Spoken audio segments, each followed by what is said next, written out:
Hello there, welcome to another episode of Regular Beer Reviews, where regular doesn't refer to the beers reviewed, but to the reviewer, myself. I'm Jesse, and this is going to be the third and final beer I review tonight. About two and a half hours ago, I reviewed the Einstuck Olgerd Doppelbock, and then about a half hour, 45 minutes ago, I cleansed my palate with the the New Earth Blonde Ale, and it stuff was like water. But here's a beer I've had in the fridge for a few weeks, and I'm excited to review. I've actually kind of been waiting on this. This is the Coney Island Lager. Now, this is not a fall seasonal, but I feel like it fits the season because that is creepy as hell right there. I mean, look at that. It's like Night of the... I don't know if you remember Goosebumps, but Night of the Living Dummy. I mean, that's creepy. So, let's see, this is Coney Island Lager from the Shmaltz Brewing Company out of Clifton Park, New York. Beer Advocate gives this an 83, which is good, and that's with 415 ratings. Rate Beer gives this a 77 overall, with a 98 for the style, and the Bros give it a 90, which is outstanding. It has an ABV of 5.5%, and the availability is year-round. Here's a quick description from Beer Advocate. Hybrid mashup of styles between European tradition, a very unusual malt bill, and hops that nod strongly at American craft. So I feel like I'm going to have fun with this beer, just reading the bottle, because the way it's set up, it's like how a ringleader would announce something. Anyway, let me get into this.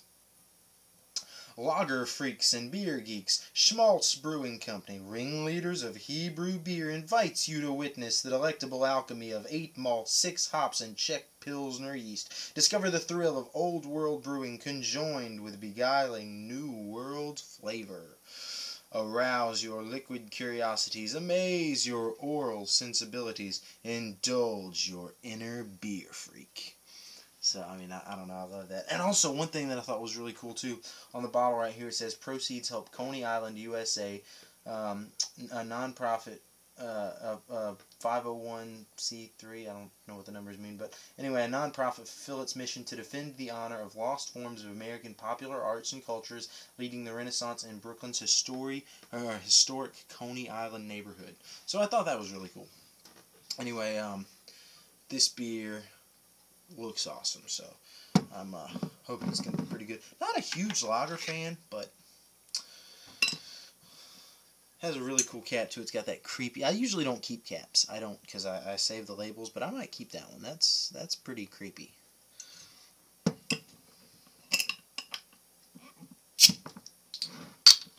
Good bit of smoke there. Look at that. Starting to ooze up just a little bit. For this, I'm going to use my Super Bowl 23 mug. I got this at a thrift store, I don't know, 6 months back. I just love it's got that kind of Stein shape, so gonna use that one.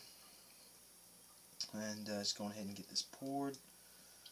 Oh yes, that is how a lager should look. Huge head on it though. Huge head on it. It's kind of running down the side a little bit here. Very big head. Did give it kind of an aggressive pour, but yeah, I mean that head is just that's 2/3 head right there. That's a lot of head. Let's see if I can get a color on it. That is like a got a red tint to it. Kind of a dark gold. Very light amber with a very red tint to it, like a light sapphire or ruby red. Pretty good bit of carbonation. I mean, this beer, just from appearance, seems to be kind of overly carbonated. But then again, that's just from appearance. I haven't tasted it. I don't know how it affects the mouthfeel, so I'm not going to say that overall. The head, again, is, as you can see, just huge. I mean, that's huge.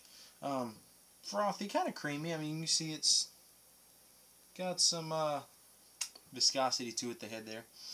I'm trying to get what I can into the glass here. Alright, anyway. let's go on ahead and get a nose on this. Smelling really floral hops right up front. Smelling kind of a bready, bready backbone there. Bready malty backbone with like hints of darker malts. Not really roasty, but just kind of hints of little toffee, little caramel. Smells kind of the hops almost smell kind of like oily, that kind of citrusy, just smells like a fresh hop smell. Smells really good. This is how I want a lager to smell. This smells really good. I love the color. This is how I want a lager to look. This is how I want a lager to smell. So, from appearance and from odor, or from the aroma, so far I'm liking this beer. So, just gonna go on ahead and jump into this one.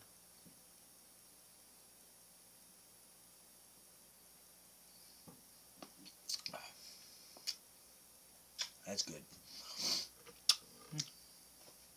A little slightly unbalanced.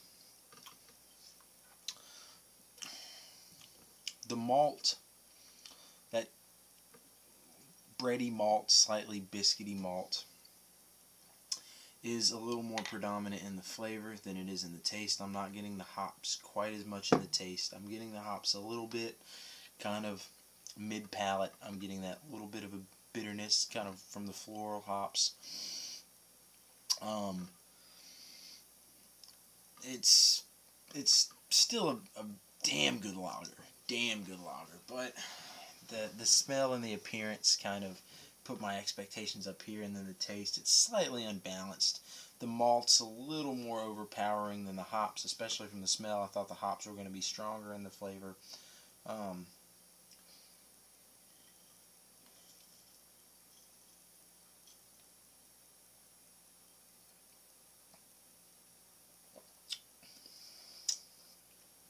Yeah. Picking up hints of it's a bready malt. It's very biscuity, very bready, very malty beer. Hints of caramel, hints of toffee, and then the floral hop hits at the peak of the palate. But it's just, the hop is just, I mean, if it was a scale, I mean, the hop would be up here, and the malt would just be weighing it down. I mean, the malt, it's slightly unbalanced. The malt is heavier. It's not crazy unbalanced, but the malt is definitely heavier in the flavor than the hops, which makes it slightly less enjoyable. But this is still, it's a good beer, and it's a damn good lager. I have to say, I like this beer. And I really love the art and everything on the bottle. Excuse me.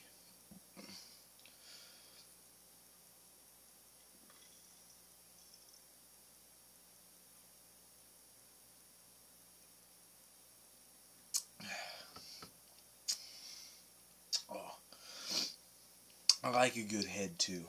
And I mean, I drank this down pretty fast, but it seems to me the head retention on this is pretty damn good. You could probably sit there, and after 15 or 20 minutes, this would probably still have a nice, at least a one-finger head.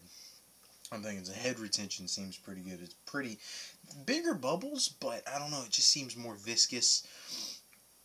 The head has, I don't know, it's just a firmer nature to it, and I don't know, it's very enjoyable. So I'm going to give this beer a 7 out of 10. I'm thinking a 7 out of 10 for this.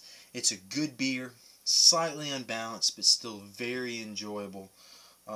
This is the first beer I think I've ever had from the Shmaltz Brewing Company. They did a pretty good job with this. It's not the greatest lager I've ever had by any means, but it's, like I said, it's a good beer. It's a damn good lager. Not the greatest I've ever had, but I mean, It's pretty damn good. So I'm going to give this a 7 out of 10. 7 out of 10 for the Coney Island Lager. Again, that is just so creepy. This isn't a fall seasonal, but it feels like one just from that label, because that is just too damn creepy. I've never been to a freak show, but I've always wanted to go, so maybe this fall. Anyway, 7 out of 10 for the Coney Island Lager. If you see it, pick it up. It's a good beer. Doesn't seem, it seems, not amazingly balanced to me, but maybe you'll have it and you'll love the ratio between the malts and the hops. You'll like that it has a bigger malt profile than the hop profile, and you'll think it's even better. So who knows? I mean, it's subjective, but I don't think it's very well balanced, but that's just me. I'm going to give it a 7 out of 10. It still is a good beer. If you see it, pick it up. Thanks for watching, and keep watching in the future for more reviews. Prost.